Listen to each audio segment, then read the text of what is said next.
নতুন নির্বাচিত সরকার শপথ গ্রহণের পর থেকেই পরবর্তী রাষ্ট্রপতি কে হচ্ছেন তা নিয়ে রাজনৈতিক অঙ্গনে নানা আলোচনা চলছে। শুরুতে বিএনপির মহাসচিব মির্জা ফখরুল ইসলাম আলমগীরকে রাষ্ট্রপতির পদে নিযুক্ত হওয়ার জোরালো গুঞ্জন শোনা গেলেও বর্তমানে তিনি স্থানীয় সরকার মন্ত্রণালয়ের দায়িত্ব পেয়েছেন।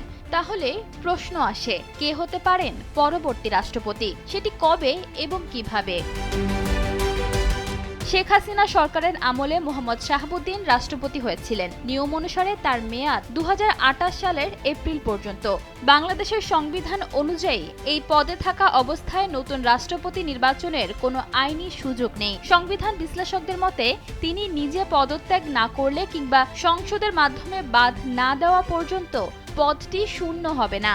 যদিও বিএনপি শুরুতে তার অপসারণের আপত্তি জানালেও শেষ পর্যন্ত তার অধীনেই তারেক রহমানের নেতৃত্বাধীন নতুন সরকার শপথ গ্রহণ করেছে।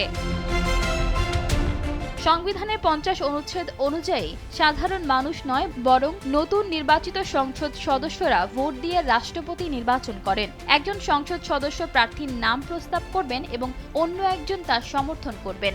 যদি প্রার্থী মাত্র একজনই হন তবে বিনা প্রতিদ্বন্দ্বিতায় তিনি নির্বাচিত হন। আর এই পুরো প্রক্রিয়াটি পরিচালনা করেন প্রধান নির্বাচন কমিশনার।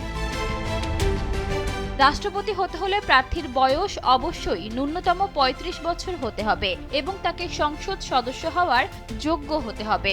সংবিধানের 123 অনুচ্ছেদ অনুযায়ী পদের মেয়াদ শেষ হওয়ার পূর্ববর্তী 90 থেকে 60 দিনের মধ্যে নির্বাচন করার বিধান রয়েছে। তবে পদত্যাগ বা অন্য কোনো কারণে পদ শূন্য হলে দ্রুততম সময়ে নির্বাচনের ব্যবস্থা করতে হবে। বর্তমান পরিস্থিতিতে সংসদ অধিবেশন শুরুর আগে রাষ্ট্রপতি পদে পরিবর্তনের সম্ভাবনা কম বলে মনে করছেন বিশ্লেষকরা।